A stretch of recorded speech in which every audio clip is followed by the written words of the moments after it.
yang tadi disebutkan tidak wajib melaksanakan sholat, yaitu kepada orang yang tidak berakal, orang mabok, dan termasuk epilepsi, juga anak kecil. Ini persyaratannya tidak wajib melaksanakan sholat bila ta'adin, yaitu tanpa disengaja. Misalnya gilanya ini tanpa disengaja, hilang akalnya ini tanpa disengaja. Jadi ketika dia sebelum waktu sholat misalnya epilepsi misalnya, nah itu kan tidak disengaja. Maka ketika waktu datang pelaksanaan sholat yang seharusnya wajib untuk dia melaksanakan sholat, datanglah penyakit itu, misalnya gila atau epilepsi. Gila atau epilepsinya ini bila ta'adin, tanpa disengaja. Nah ini li adami taklifihim, oleh karena tidak adanya untuk dia perintahkan melaksanakan sholat, tidak ada perintah untuk pekerjaan atau melaksanakan sholat.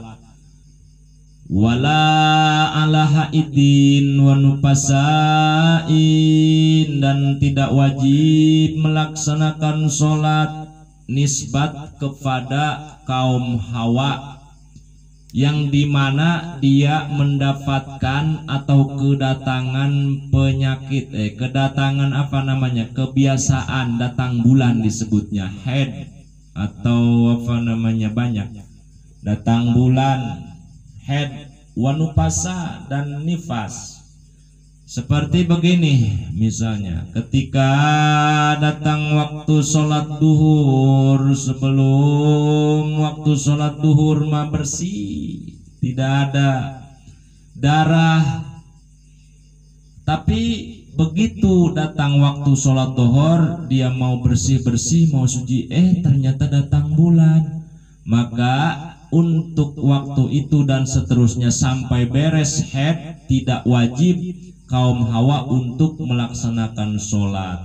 Dan wanupasai, dan wanita-wanita yang nifas. Nifas itu setelah yaitu lahiran, jadi keluar anak, ada namanya darah nifas itu, maka tidak wajib untuk melaksanakan sholat. Kenapa semua itu tidak wajib, tidak tertaklif? Li adami syihatiha minhuma, sebab tidak ada sah, sifat sah atau dihitung sah pelaksanaan sholat nisbah kepada wanita yang haid atau nifas. Terus pertanyaannya begini, bagaimana misalnya kaum hawa dari mulai sudah yang akil balik sampai ibu-ibu misalnya kedatangan haid, tetapi dalam masa haid itu kan dihitung, yaitu sedikitnya haid itu yaumun walailatun, jadi lahdotan, yaumun walailatun, sehari semalam, itu paling dihitung sedikit. Ketika sudah dicek dalam 24 jam ternyata bersih misalnya, tidak ada lagi darah, tidak ada lagi darah yang keluar, bahkan kalau disebutkannya lagi ada darah kekuning-kuningan, kuningnya itu juga sudah tidak ada, maka itu bisa dinyatakan dalam 1 kali 24 jam darahnya itu sudah bersih.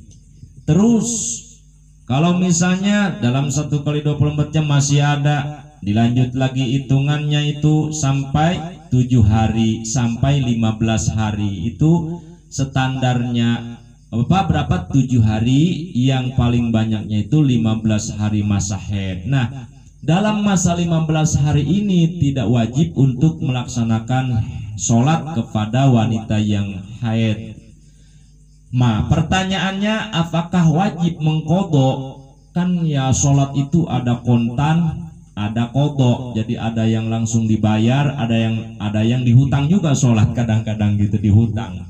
Jadi mungkin ketiduran atau gimana lah, ada juga namanya orang ngutang. Jadi bukan ngutang duit saja, ngutang sholat juga bisa. Nah itu kalau misalnya punya utang sholat harus dibayar, namanya kodok kalau bahasa fikihnya. Apakah wajib pelaksanaan sholat dalam 15 hari untuk kaum Hawa.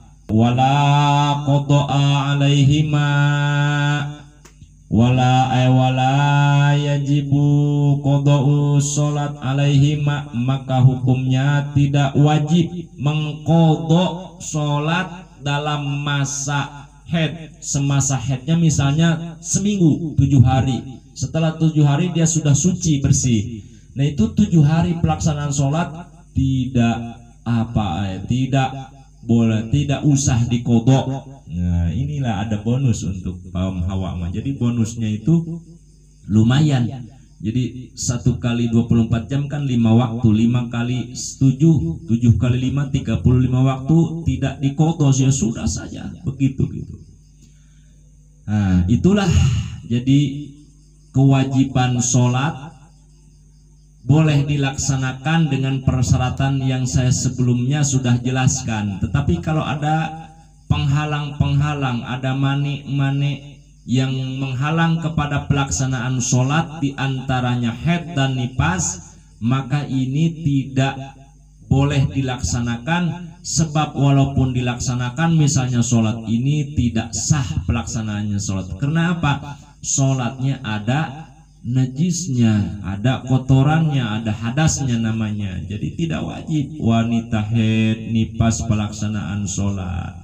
Juga tidak wajib membayar pelaksanaan sholat semasa waktu haid atau nifas. Itulah bonus untuk para ibu-ibu, para wanita. Bal tajibu ala murtadin wa muta'adin bisakro bisukrin bisakrin. Ada lagi misalnya orang Islam tapi dia kelakuan atau ucapannya itu sudah menurut hukum agama Islam bisa keluar daripada agama Islam oleh karena ucapannya, garis miring dia murtad. Misalnya mengolok-olok Nabi Muhammad. Nabi Muhammad itu bukan Rasulullah, Muhammad itu tukang gembala, misalnya Muhammad itu macam-macam lah. Itu ketika dia mengucapkan kalimat-kalimat itu, maka itu hukumnya murtad. Nah ini bal tajibu ala murtadin wa muta'adin bisakrona.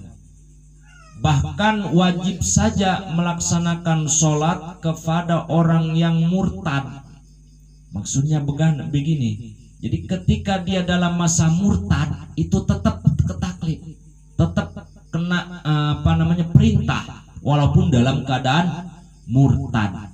Ketika dia kembali misalnya ke dalam agama Islam, maka masa murtadnya misalnya 1 kali 24 jam, setelah itu dia kembali ke Islam. Nah 24 jam itulah 5 waktu dia untuk wajib bayar sholat. Atau orang mabok nih, muta'adin bisa krona. Orang mabok minum buah, sengaja ini mau mabok, sengaja mau maboknya itu disengaja, maka itu ketika dia sembuh dari mabok, sehat lagi dari mabuknya, maka wajib melaksanakan sholat. Artinya ketika dalam keadaan mabok tidak sholat dohor, asyar, maghrib misalnya, itu wajib dikodok.